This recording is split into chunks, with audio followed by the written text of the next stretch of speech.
Good afternoon and welcome back from lunch.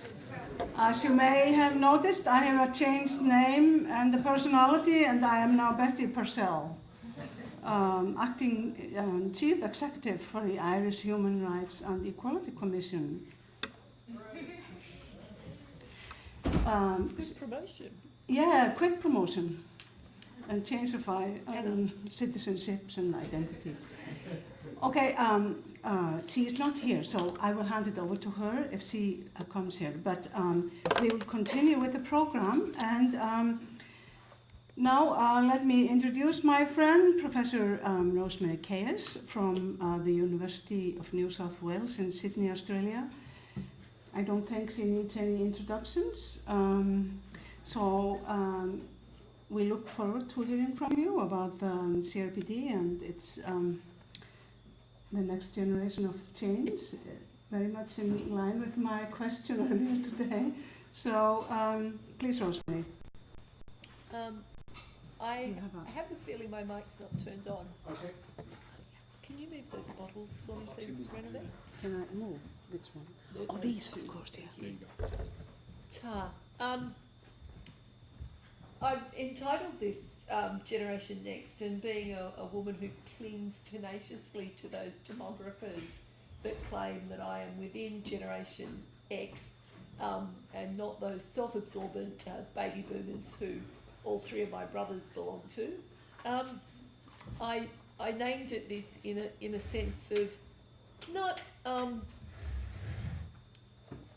anticipation that it is Generation X and the generations that come after me that have the means of changing the world, but more in a sense of saying that, you know, there's a sense of creativity to these generations, and as we move forward, that potentially there's not the panacea, but maybe the framework within which positive change can happen.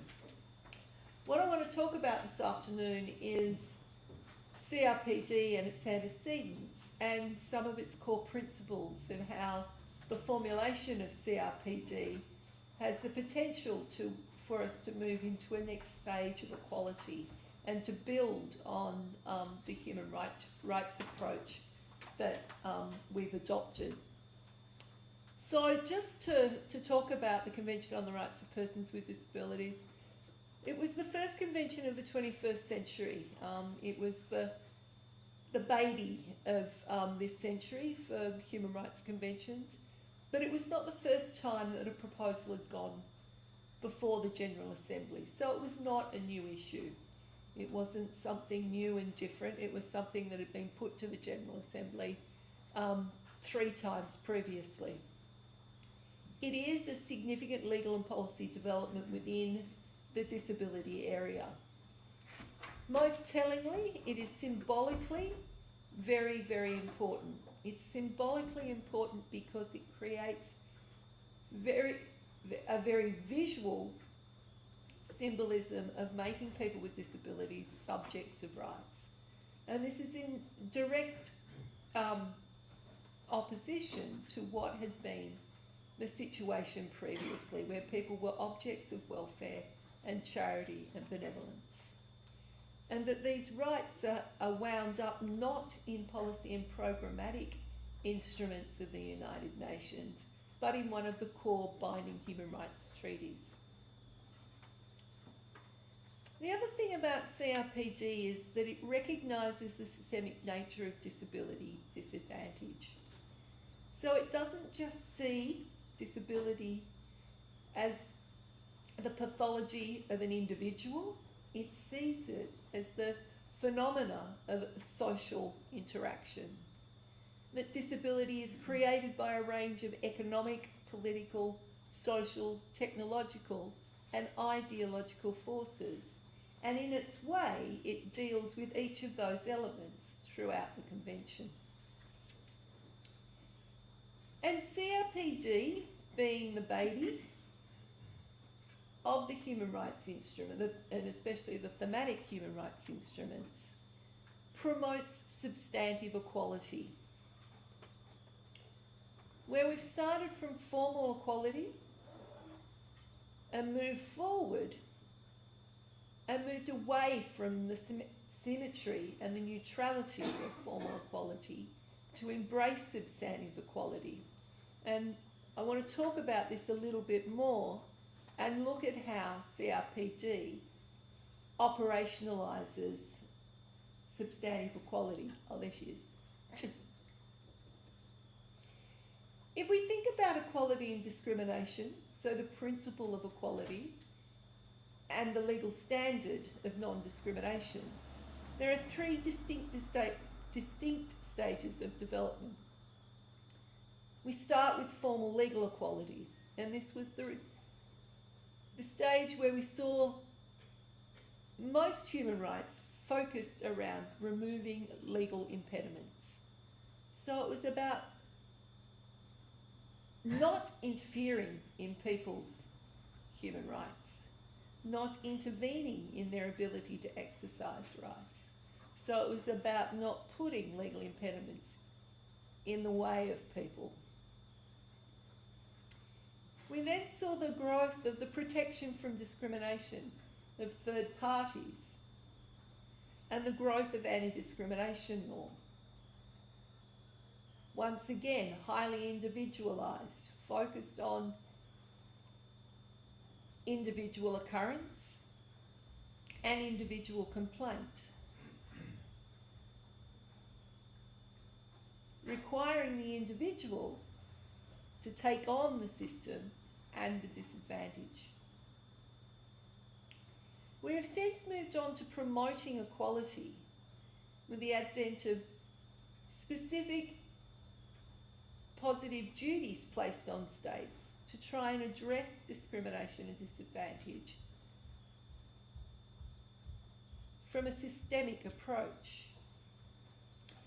If we think about these three stages of development, we can see elements of this very clearly within the three thematic conventions of ICERD, CEDAW and CRC.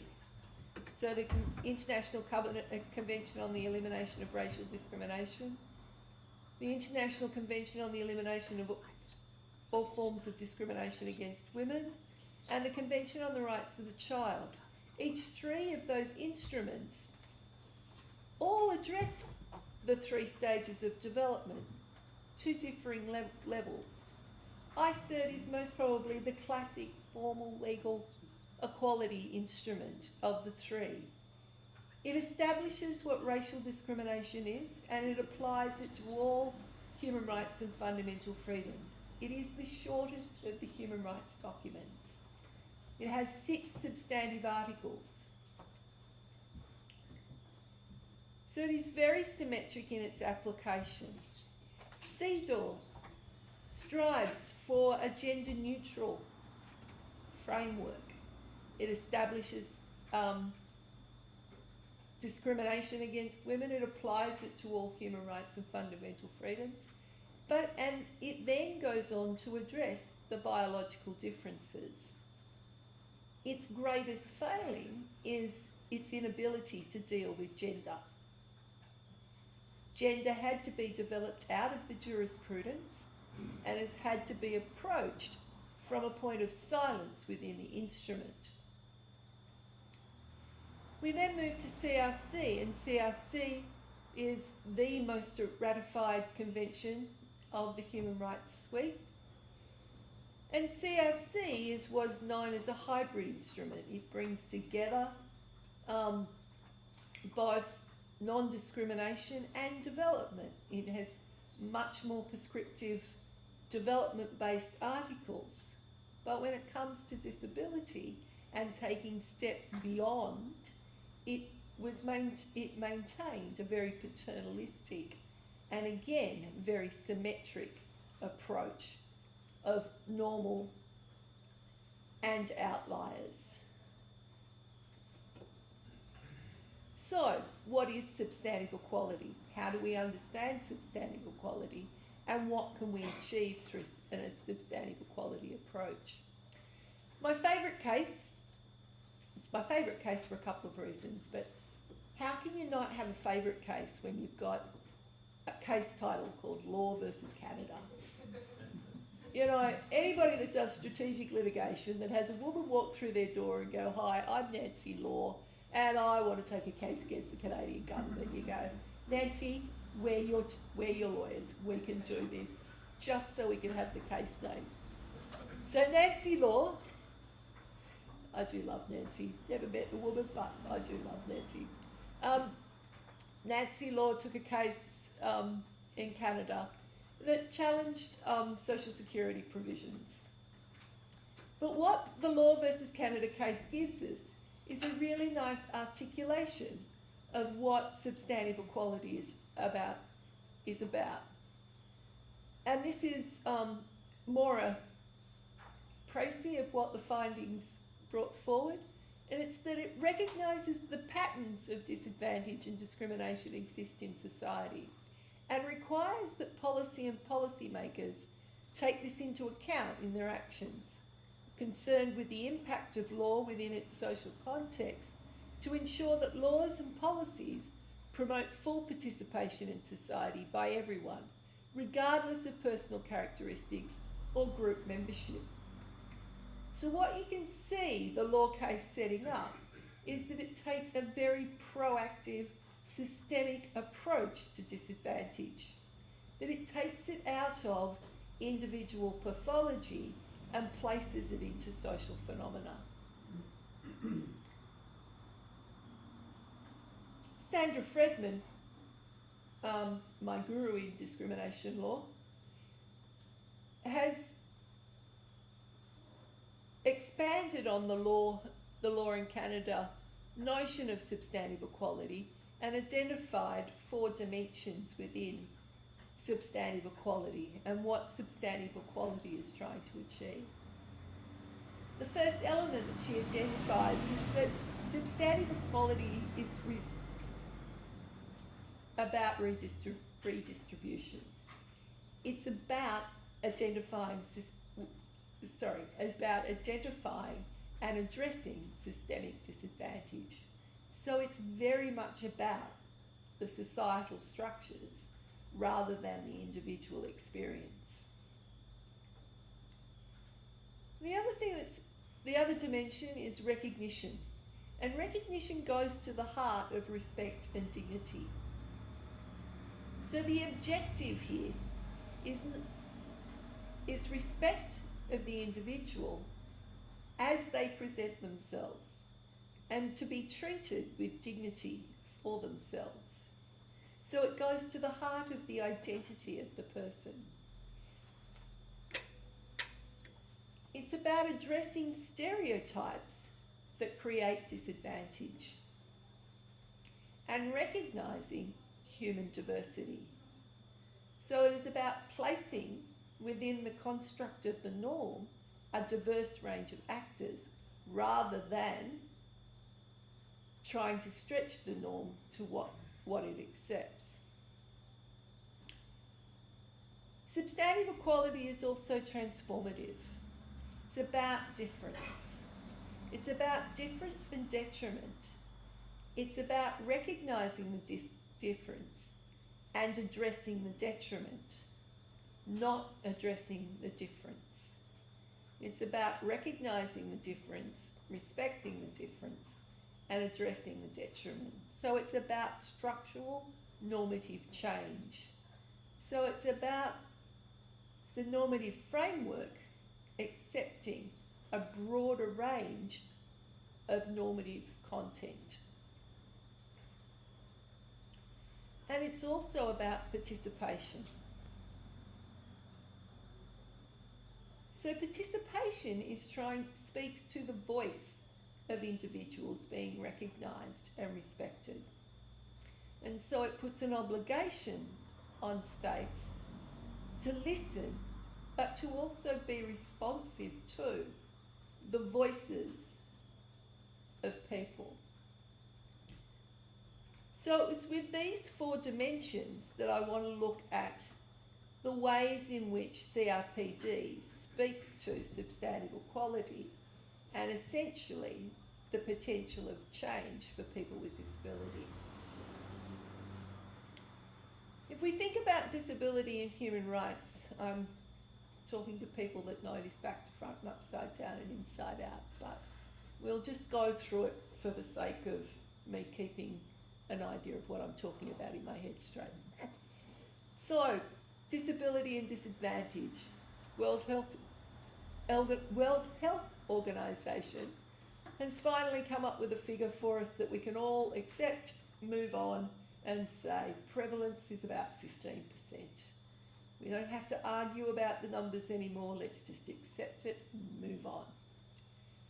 The other thing, sadly, that we have to accept is that people with disability are the poorest of the poor. And it's within this context that we operate. We also operate with the acknowledged recognition of the cyclical relationship between disability and poverty.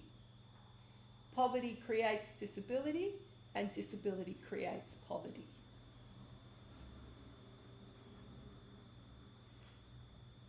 So for a society, we have a moral, and now with CRPD, a legal imperative to minimise the extent to which environments and policies are disabling. In December 2001, the grand UN resolution that finally got up a proposal for a comprehensive and integral international convention to promote and protect the rights and dignity of persons with disabilities. That really was the title for just about all of the negotiations. It was pretty frightening for a while there that it might actually get up. It didn't. This followed 3 fairly traditional anti-discrimination approaches from both Italy and Sweden in 82, 87 and 89. But it was driven by the Mexican proposal, and it had large swathes of social development.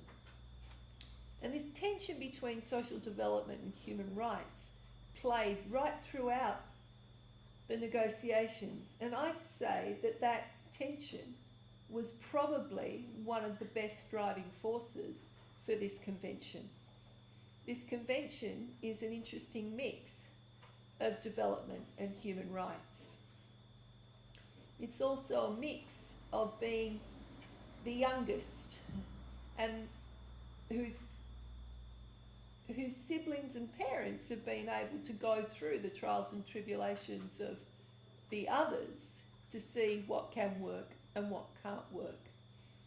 But it also suffered from having states that were a little bit jaundiced of the activities of their teenage siblings.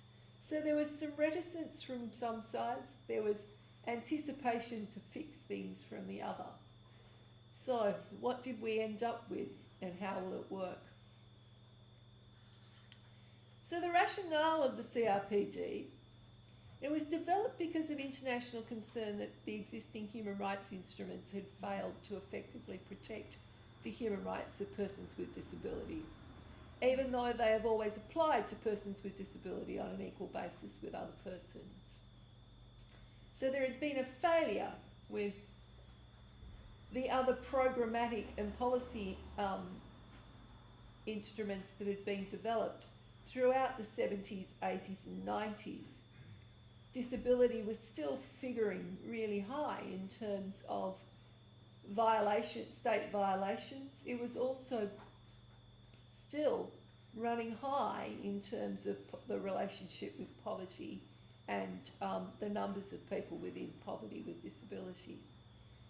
So CRPD tries to attempt to overcome this by ensuring that persons with disabilities are highly visible rights bearers, tailoring and applying traditional human rights to some of the specific human rights persons with disabilities experience, and building capacity in human rights implementation efforts to effectively respond to the human rights of persons with disability. So what do we have within CRPD that enlivens substantive equality? If we go first to General Obligations, Article 4, this is most probably one of the greatest driving forces within CRPD. And it's the first of the formal civil society engagement mechanisms within CRPD. And it speaks specifically to representation by organisations of persons with disability. And this goes right to the core of what Sandra Fredman talks about in the 4 dimensions of substantive equality. It goes to the identity of persons with disability. It gives voice to those who experience disability and brings them to the policy table. It addresses the systemic disadvantage that people with disabilities have historically experienced, which have left them excluded from the policy discourse. So what this obligation does is give people with disability a seat at the policy table. It gives their voice credibility within the policy discourse. And it places the lived experience of disability as a benchmark by which policy is to be examined, be measured. We then have the facilitation articles. These facilitation articles again speak to substantive equality in the sense that they identify that even within disability there is plurality, that it is not a homogeneous group, that it is not just an atypical experience. So it identifies that women and children may experience disadvantage in a very different way, and it addresses this both vertically and horizontally throughout the convention. So there are 2 substantive articles, one for women, one for children, recognising the greater vulnerability that they hold, and then addressing both gender and age responsive measures throughout the articles. The facilitation articles also go to the area of awareness raising. Awareness raising is very important in terms of providing that link back to identity and the detriment that people can experience due to misconceptions and stereotypes. It's through addressing these misconceptions where people make well-meaning or ignorant policy decisions that have detrimental outcomes.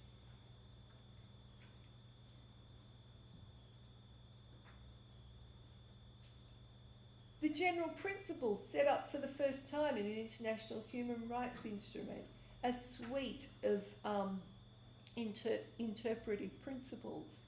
These interpretive principles give an opportunity to explore each article for core principles.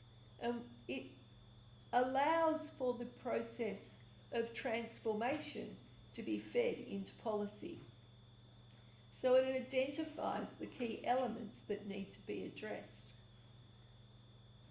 If we move to the translated rights, we will see where the legal standard of non-discrimination has moved on from its original configuration. The introduction of reasonable accommodation, brought over from the American Civil Rights Act, where it was an element of religious discrimination, where it was about providing reasonable accommodation for religious observance. Reasonable accommodation sits neatly with the need for structural change and flexibility within the disability framework. Access to justice and freedom of expression and political participation all go to the heart of giving people with disability voice. Picking up the dimensions of respect and dignity, this is about according people with disability a right to a voice within the political context, within the legal context or the justice system, and treating them with dignity within those systems.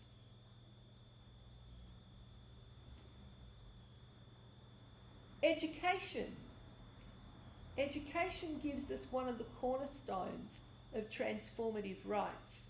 Transformative in terms of, if we can get inclusive education right, if we can have all children in mainstream schools, the experience of all children will be transformed. That transformation will be significant for the generations that come. If substantive equality is about being transformative, education is the one place it can start. We also have the implementation measures that also speak to some of the core dimensions that Fredman identifies. But the one thing that the implementation measures do is it reinforces the fact that disability is just one element of human diversity. These measures are not individual rights. They are measures, and they are, because as they are measures, they are obligations placed on states that they should do as matter of course because their constituency contains a diverse range of people, including people with disability. So situations of risk and emergency, states need to plan for these situations, and that because people with disability are part of human diversity, they are part of that state's constituency and should respond to them as such.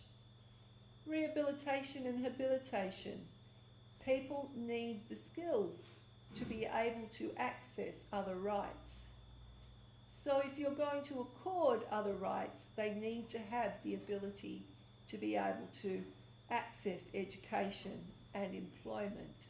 So fundamental skills of rehabilitation for people who experience traumatic disability, or for people who are born, rehabilitation skills for people who are born with disabilities that may need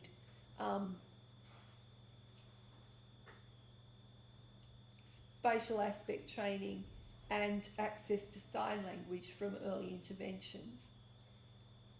And also international cooperation, that disability doesn't stop at borders, and obligations to substantive equality, obligations to equality don't stop at borders.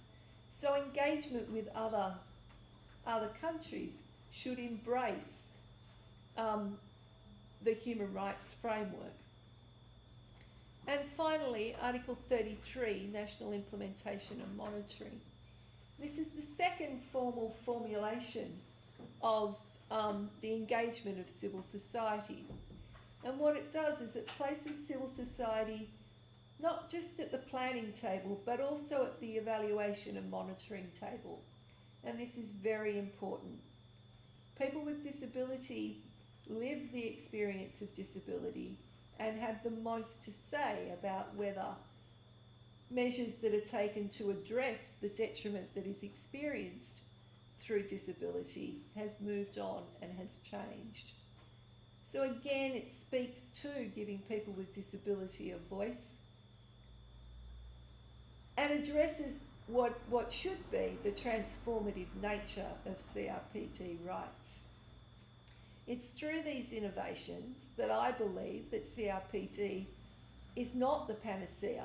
I don't think any one thing is ever going to be the panacea, as Diane rightly pointed out earlier. But it creates a framework that allows other elements to work. And if we can allow those other elements to work within a strong framework or a solid architecture of rights, then I think we have the potential to be able to achieve transformative change. Thank you.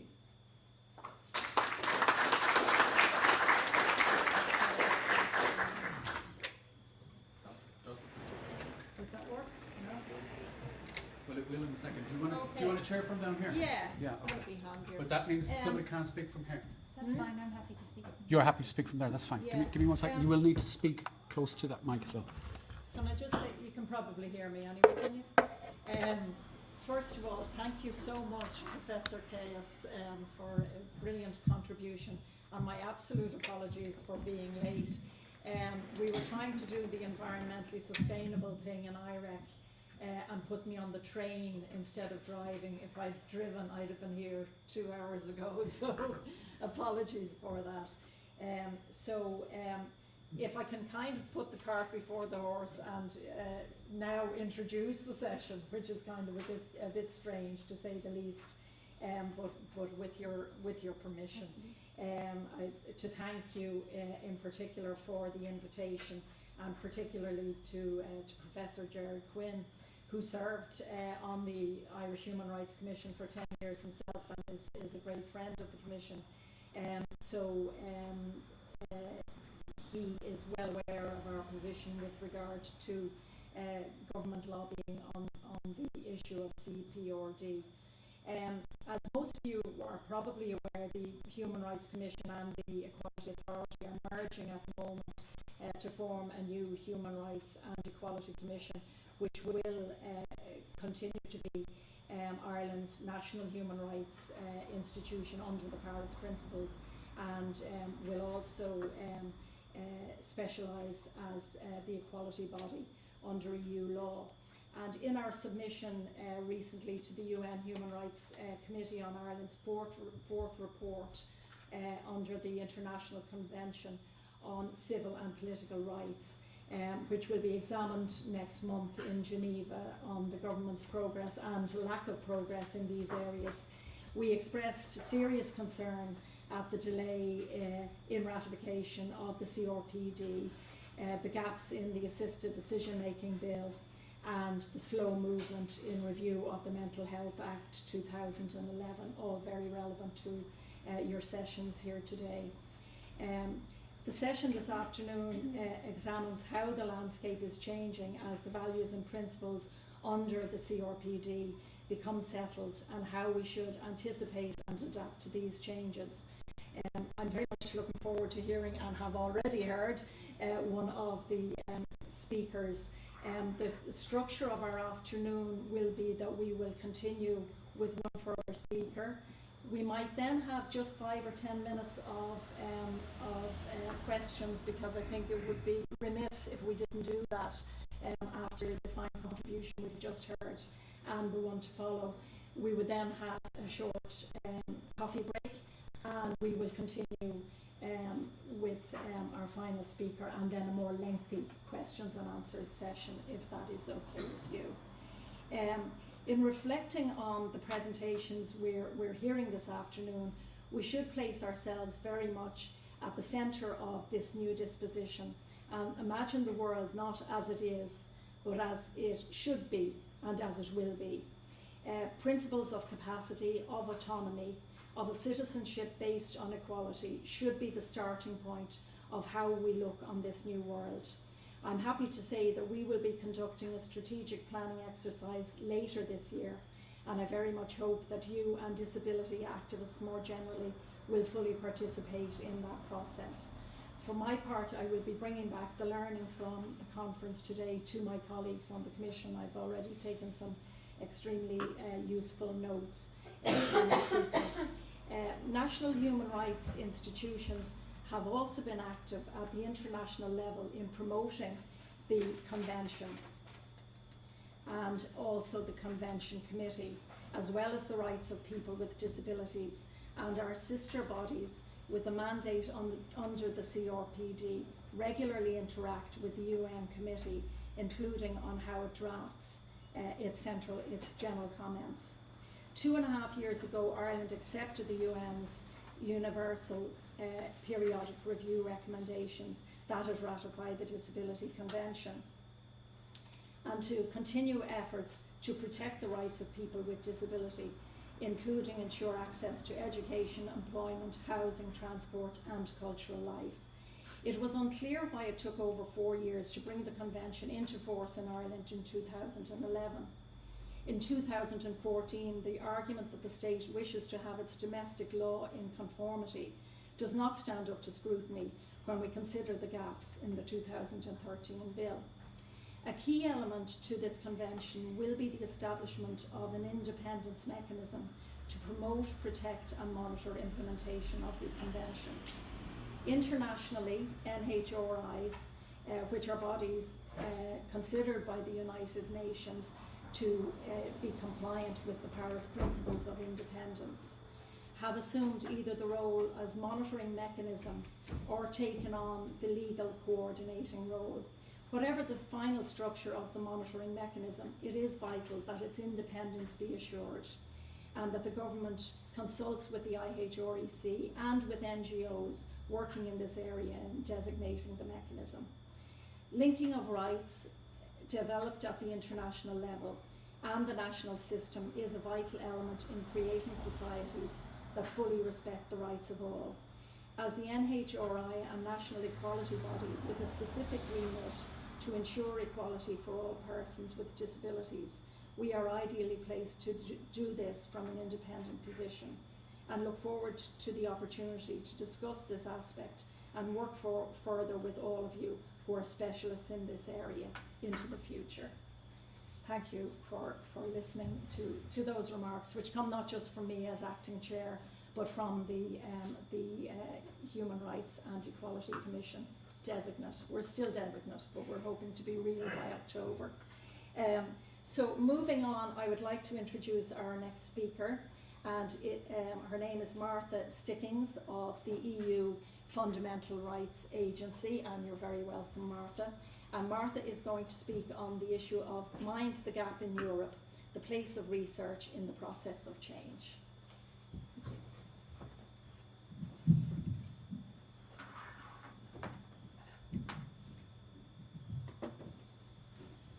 Thank you very much, and good afternoon, everybody. FAR was very pleased, of course, to be associated with the DREAM network, and particularly to be associated in practice. We were very fortunate to have Magdi come to be a study visitor with us in Vienna. Gerard sits on our scientific committee and is a very appreciated member of that. And we also had the opportunity to work with many of you through the ANED network, particularly on our recent project on political participation of persons with disabilities. This afternoon I've been asked to speak about the place of research in the process of change. As of course we've heard and will I think continue to hear, the DREAM network very much embodies that from an academic perspective. And I think FRA tries to do the very same thing from an institutional perspective. Of course, we are an institution of the EU, but we are one with a research-based mandate, and so that is at the core of our work, to make research policy relevant. So first of all, I'm going to talk a little bit about the role of FRA, particularly in the European Union decision-making process, and looking specifically at how we try to ensure that our research feeds into the decision-making process and processes of change, particularly, of course, linked to the CRPD and the implementation of the CRPD, both by the EU itself and also by the member states of the Union. Secondly, I'll talk a little bit about what this means for our approach, the way that we do things and the way that we do our work. And thirdly, I'll give a few examples of how our research has fed into the process of change. And I'll use not only examples from our disability-related work, but also a few other examples which I hope will be informative.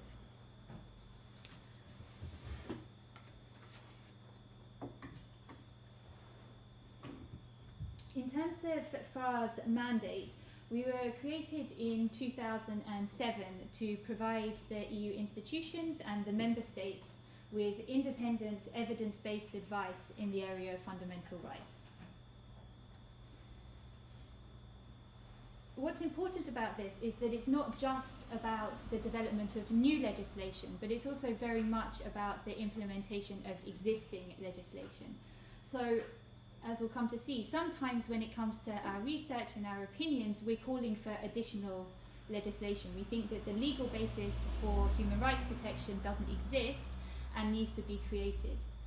But as often as not, we're also looking at the implementation of existing law and trying to highlight where there are issues with that implementation, both in terms of its transposition at a legal level, but also looking at, well, what is the situation on the ground and how is that being changed or not being changed, as the case may be, by the presence of this legislation.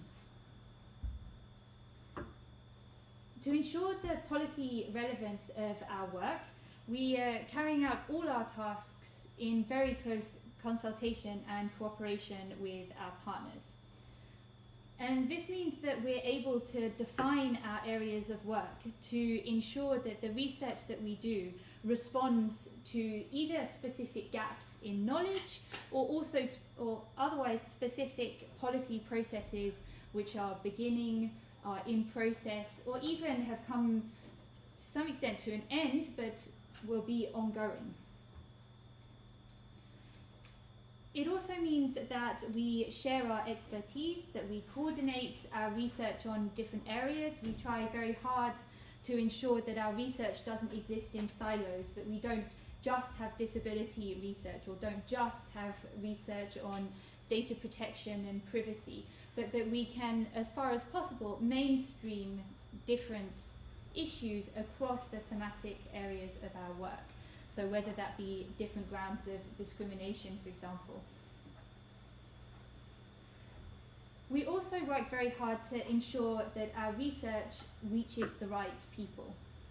So this is really at the very core of what FRA does. It's not just about producing research, but it's about producing research with a policy goal. And of course, to achieve that goal, we have to make sure that the right people have access to our research. And also that the research is presented in a way that they can use, that will be useful for them and which targets the requirements that they have. And the fourth issue is that we also have a mandate to raise awareness and to bring knowledge of fundamental rights as a whole to the citizenship of the European Union. So we also have a range of awareness raising activities with this goal in mind.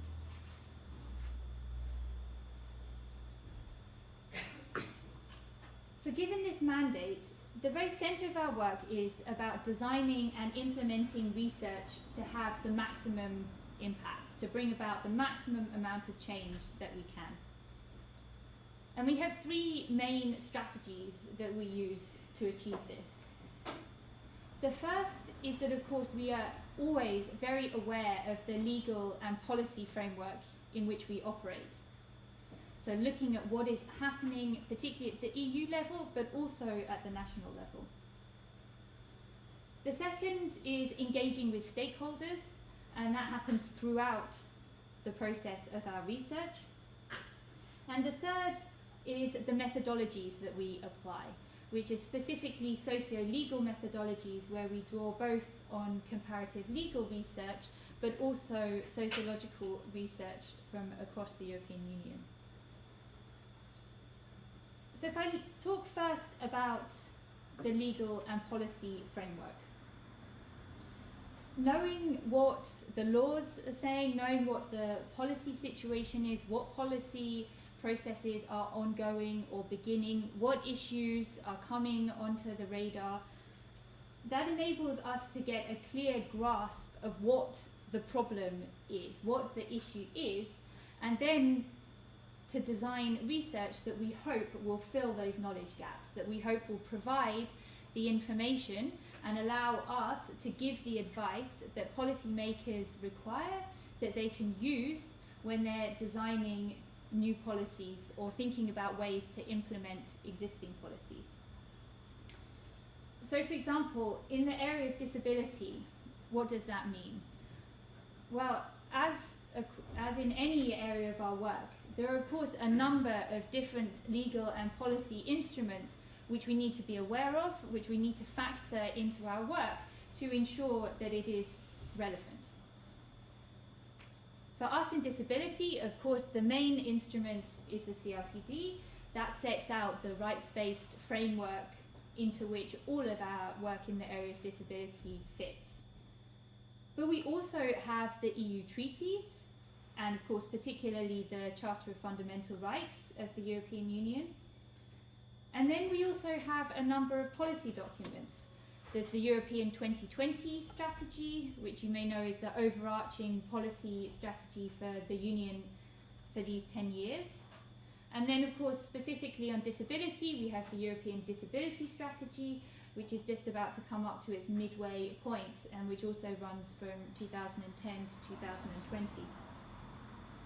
But of course, it's not just EU legislation. We also have the Council of Europe and Council of Europe instruments. So there's the Council of Europe's own disability strategy, which is just about to come to an end, as well as, of course, the recommendations that they make in the area of disability, which also set out international standards that we need to take into account. And what really is the core issue here is one of timing. So in terms of the legal framework, most of the time that's a rather slower process. What we have is already there. But of course, the policy process is much more fluid.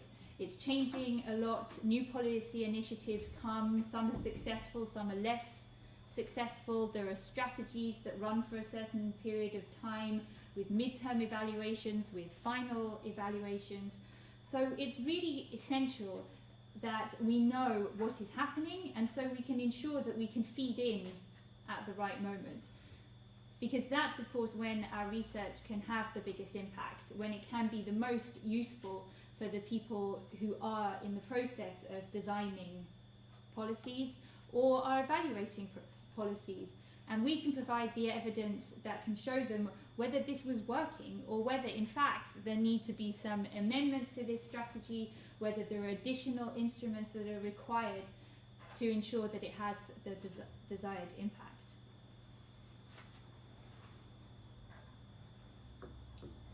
The second key issue that I mentioned is engagement with stakeholders. And this is really at the core of the work that we do across our areas, including in the area of disability. And this stakeholder engagement really runs through the entire course of our projects. So running from the conception to developing a project plan, through the implementation stage, and then to the presentation and dissemination of the results. And as with the legal and policy framework that I set out, the stakeholder engagement involves lots of different actors whose expertise, whose decision-making power we can draw upon at various different stages. The key stakeholders set out in our regulation are, of course, the European Union institutions, the European Council, the European Parliament, and the European Commission. So we are in constant contact with them. What is on their desk? What files are they following? What legislative instruments are they trying to get through? When might this happen? And through the feedback, we're able to design our projects to ensure that we do get that timing right, and that we're able to provide the information that can best support that decision-making and legislative process. We also have the EU member states, of course. It is they that are responsible not only for implementing their own legislation, but of course for implementing EU legislation. That implementation happens at the national level. So we work very hard also to engage with member states and with member state governments. We have a network of national liaison officers in each of the member states who work normally for the Ministry of Justice, but also sometimes for the Ministry of Social Affairs. And through them, we're able to get a sense of, well, what are the big issues at the national level? How can we present our information to be most useful? What issues are they particularly concerned about? What processes are ongoing there? Of course, we're not the only international organisation. There's the Council of Europe that I already mentioned, and of course the UN, particularly where we have UN conventions and other treaties. The fourth major stakeholder group is civil society, and that's really integral to FRA's work. Once a year we hold a fundamental rights platform which brings together representatives of a very wide range of civil society organisations within the EU. And one of the real benefits of that is not only that we get input into our work from civil society, from organisations that are working on the ground in the EU, so that we can get that information about everyday real life issues, but also that civil society organisations are able to speak amongst themselves, because I think not only can there be silos in decision-making processes, but there can also be silos in terms of civil society organisations, with civil society groups particularly focused on one issue and maybe not necessarily seeing the commonalities and the cross-cutting challenges, and that can really help organisations to work together and perhaps to have more of an impact. Then of course we work very closely with national human rights bodies, particularly through Equinet, the network of equality bodies, but also through the European network of NHRIs and the European network of ombuds organisations. And then we have experts and academia. So of course when we're putting together our research, we rely very heavily on the work, the analysis, the research that is done by the academic community and their expertise. Particularly that happens through the scientific committee, which I mentioned, which is made up of 11 independent experts through whom all of our publications must pass before we can actually release them. So for our work on disability, Gerard, for example, would be reading those publications, commenting upon them before we would publish them.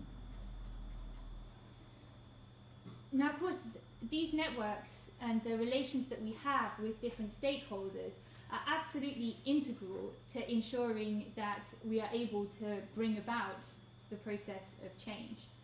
So not only do these stakeholders enable us to make sure that we're addressing the right issues, that we're current, that we are reflecting processes that are ongoing, but of course later on they can then help us to assess the quality of the research that we've done. Are we picking out the right issues? Are we seeing things in the right way? And then finally, these networks are essential to getting the message out there. So all of these stakeholders can act as multipliers in terms of taking the findings, taking the opinions that we are able to prepare on the basis of this research, and ensuring that those reach the right people. The people who need to know that information so that they are able to make the decisions that can hopefully translate to change on the ground.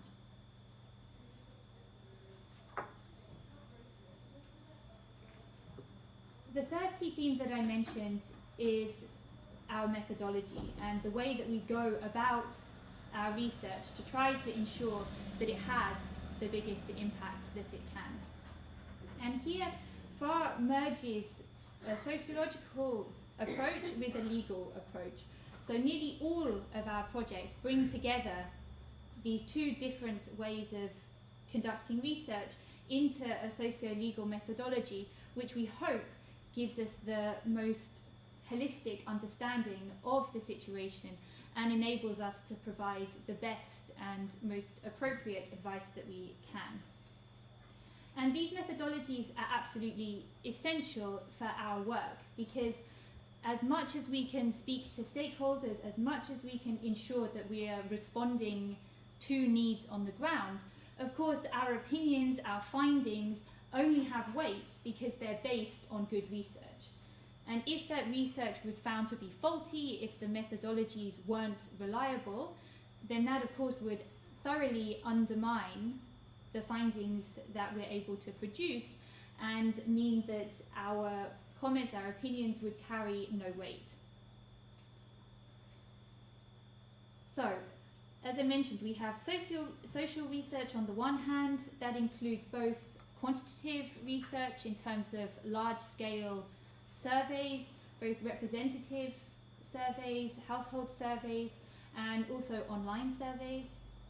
And then qualitative fieldwork, where we tend to interview a number of people on both sides, both holders of rights and owners of rights, in terms of what their experiences are, and then we can try to identify both what the issues are in terms of what issues related to the fulfillment of their rights are people experiencing on the ground, but also the people who have responsibility for providing services, or people who have responsibility for implementing policies.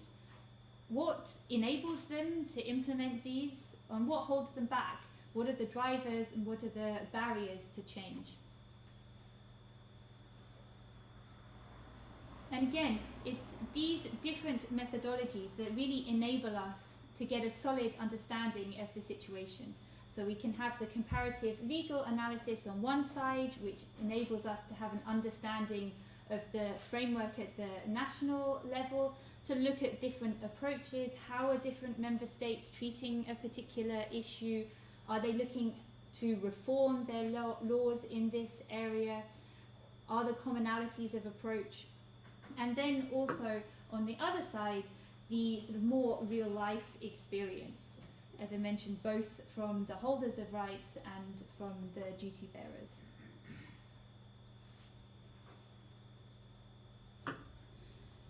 So in terms of providing this evidence-based advice, how do we bring together these different factors?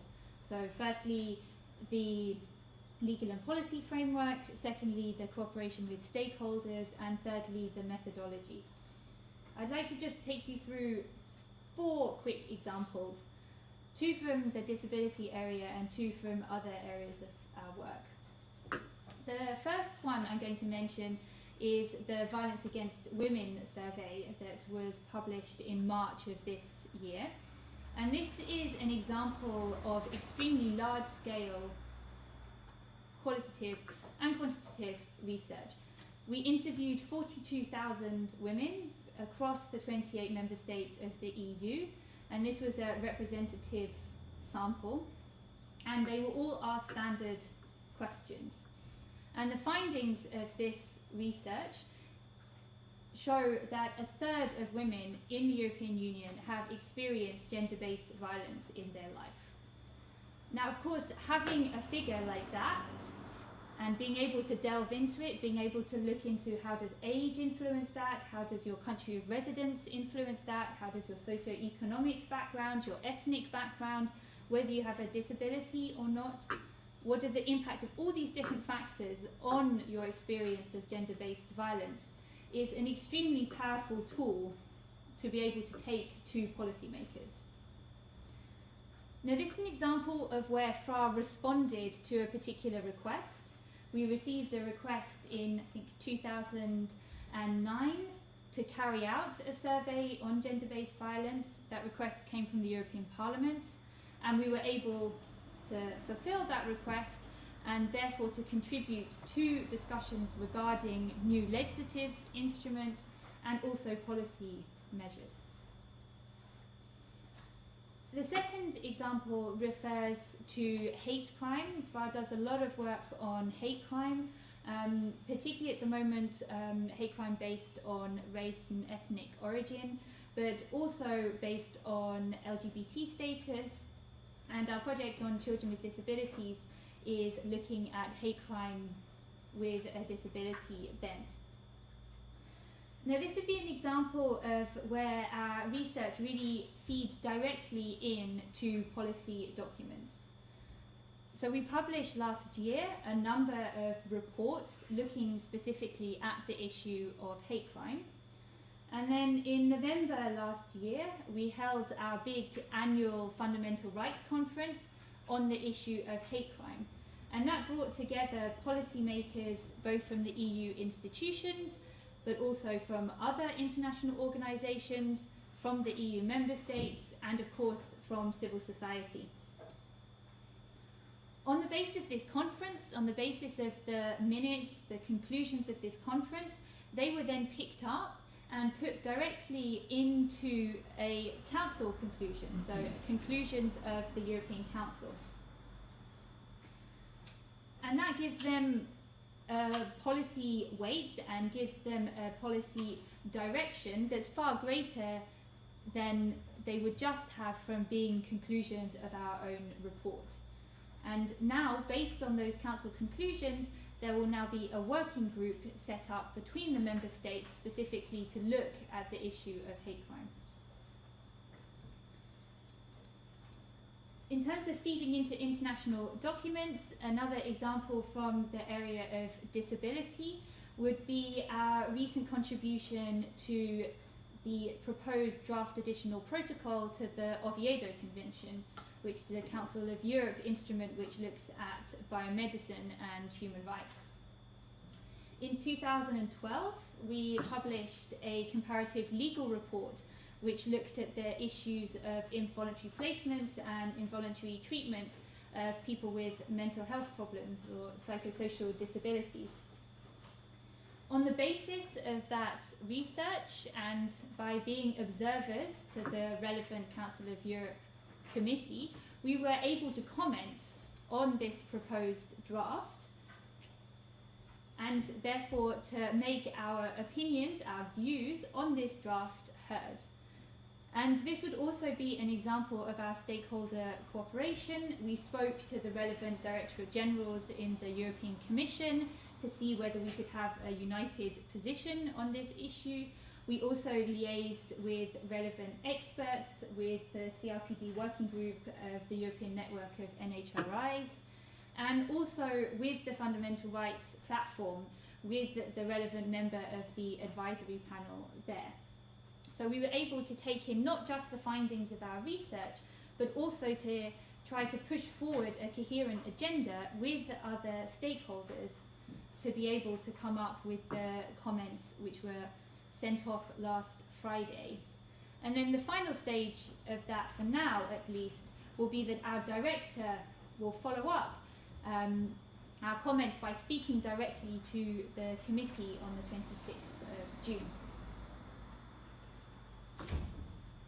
Now, two examples of where we try to feed into the process of change specifically from the disability area.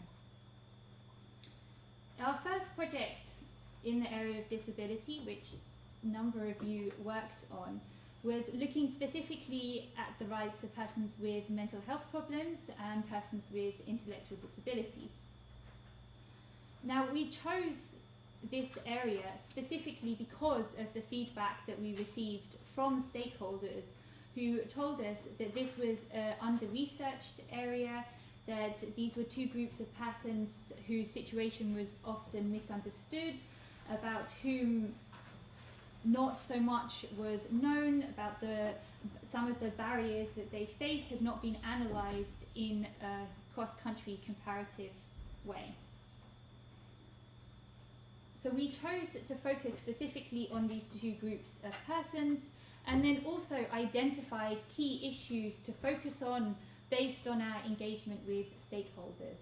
So legal capacity, involuntary placement, involuntary treatment that I mentioned, the right to vote and the link between the right to vote and the loss of legal capacity, about the coverage of non-discrimination law, and also about experiences of independent living. And then we also, based on consultation with stakeholders, included persons with disabilities themselves in the research. So interviews were carried out with people with mental health problems and people with intellectual disabilities in 9 EU member states. And the results that came out of those interviews really lie at the very heart of the reports which stemmed from that project, and have had some of the greatest impact because, of course, that is the voice of people experiencing or not experiencing their human rights in practice. And the final example that I'd like to present to you today is the findings of our most recent project in the area of disability, which we cooperated with ANED very extensively on, which looks at the right to political participation of persons with disabilities. And this was an indicator project which used the OHCHR's structure, process, outcome framework for indicators. And it was deliberately designed to be an indicator project, partly as something of an experiment to see how and whether we could use this model in practice and actually design indicators which could be populated with data and which could serve as effective tools to highlight particular issues and particular barriers. But we also knew that indicators can be an extremely effective way to reach policymakers, because of course they help to digest sometimes complicated ideas into simpler terms and to highlight particular issues very effectively. So this project is also an example of looking at what the situation is and what is happening. So you may know, because you may have voted in them, at the end of last month there were the elections to the European Parliament. So of course, given that gave us a hook to tie in our research into the policy process. So this election was forthcoming, but we could design and do research to show that actually not all Europeans were able to participate in those elections on an equal basis because of the barriers to participation that we were able to identify. And to help us do that, we again engaged with a lot of stakeholders. We worked extremely closely with the relevant units in the European Commission, and of course that was very helpful for us in terms of getting the support from a political level to demonstrate the significance of this issue. But also with the EDF, we showed EDF the matrix of indicators that we developed before we set about populating them, and the scientific committee, as I've mentioned, and then also to ensure that we were able to use the data that we collected in the most effective way. We organised a peer review meeting which brought together a number of experts to discuss the preliminary findings and to think about how we could make them as useful as possible. How could we present these findings? Who should we be targeting with them? What were the key messages that should come out and that we need to make sure reach the relevant people? And that in turn helped us to ensure that when we designed our deliverables, when we designed the reports and the other information coming from this project, that we could really highlight the core target groups that we were seeking to reach. And of course, that is also a core element of trying to ensure that research works to create change. You have to look and understand who is it who might bring about that change, who are the target groups, the decision makers who might be able to make that policy or to ensure and oversee the implementation that will affect change on the ground. So I think and hope that that project will have brought together the three elements that I identified at the beginning. So being aware of what the legal and policy framework is, engaging with stakeholders, and then designing an appropriate methodology. Thank you.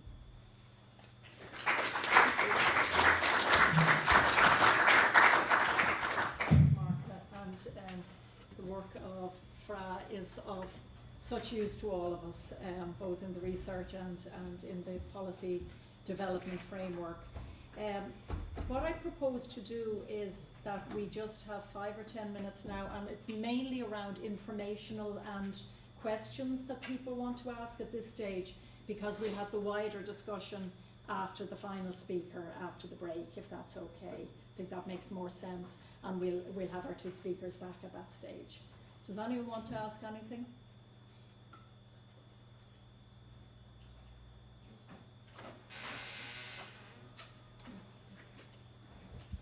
Thank you very much for this session. I have a couple of questions for Mrs. Martha Stickings with regards to the issue of measuring implementation of human rights in Europe. I would like to ask you, first of all, how do you measure the impact of your research, of the research of your activities in the implementation of human rights? Particularly, I would like to ask you whether you are able to know if your results are taken up by the governments in when they're devising their strategies for implementing the provisions of the convention? Are you able, for example, to monitor this process to see whether the evidence that you're producing are properly used by the governments? For example, with regards to the right to political participation and the indicators, do you have a system that will track how many European countries will adopt these indicators? Are you linked with the Association of Human Rights Institutions, for example? Or are there any kind of provisions in place that they suggest that these indicators should be applied? I mean, are the governments obliged to apply this? And the second question I have relates to your research agenda. I would like to ask, how do you develop your research agenda in the Fundamental Rights Agency? What is the role of the EU FRA platform, and how do you address conflicts of interest with the advisory panel? We know that many members of the advisory panels have very strong ties with the EU. So how do you ensure that there is a balanced approach in developing your research agenda in human rights? And what is the critical factor, that the most important factor when you decide whether disability rights is a priority, or lesbian and gay rights are priorities, or women's rights are priority? We've seen a lot of projects with women's rights, and we see disability rights just emerging now in the FRA agenda. So I think this is really important to have a view of how the FRA operates, and how open, transparent, and democratic research institution is with regards to setting its agenda.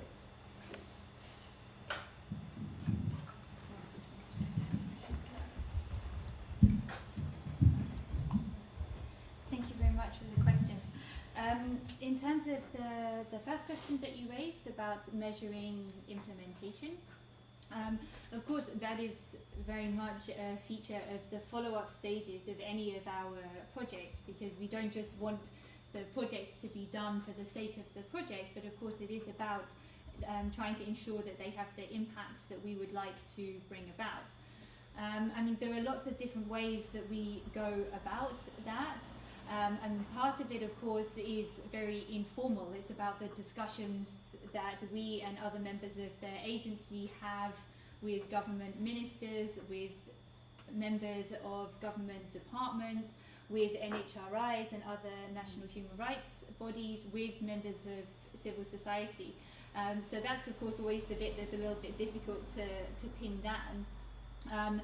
But in terms of a more sort of systematic and more official way of doing it, we have ex post evaluations of our projects, which specifically contact relevant target groups and ask them about how they used our research and whether they found it useful, and what we could do to make it more useful, to meet their needs more effectively. So that's one element. And we can also see separately that our research is being used. So, for example, following the Violence Against Women survey, there are a number of EU documents that reference the findings of that survey to illustrate why new policies in that area are needed. Or similarly with the LGBT survey that was released at the end of last year, that we can see from looking at EU documents that specifically refer to our research as demonstrating the need, in this case, for an EU strategy on the rights of LGBT persons.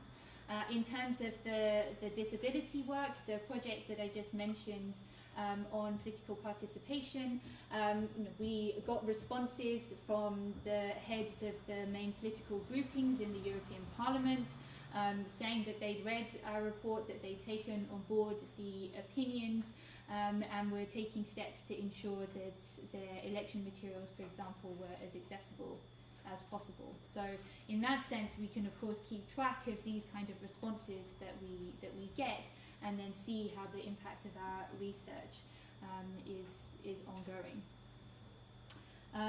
In terms of the second question about how we develop our research agenda, the important thing to underline here is that FRA is an independent body, so we are funded by the European Union, but we set our own research agenda in close coordination, of course, with stakeholders, which naturally would include the European Union institutions.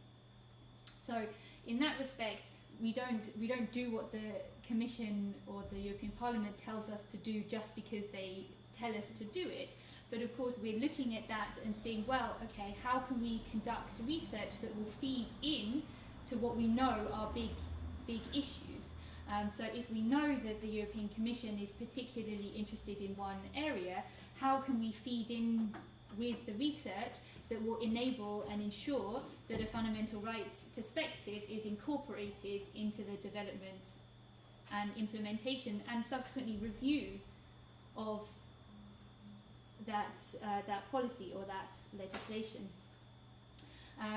I mean, in that respect, the annual work programme, which is the document that sets out the work that we will do for the year, that has to be approved by our management board, and the management board includes a representative, an independent representative appointed by each of the member states, along with 2 representatives of the European Commission and 1 representative of the Council of Europe. But in terms of voting rights, it's the member states that approve that annual work programme. So in that sense, it's democratically done. Rosemary, did you want to comment on the more general point? No. Any other? Shall we leave the broader conversation then until later, until after our final speaker? And we'll invite the 2 speakers back. And for the moment, can I thank Rosemary and Martha very much for their contributions, and we'll move towards coffee.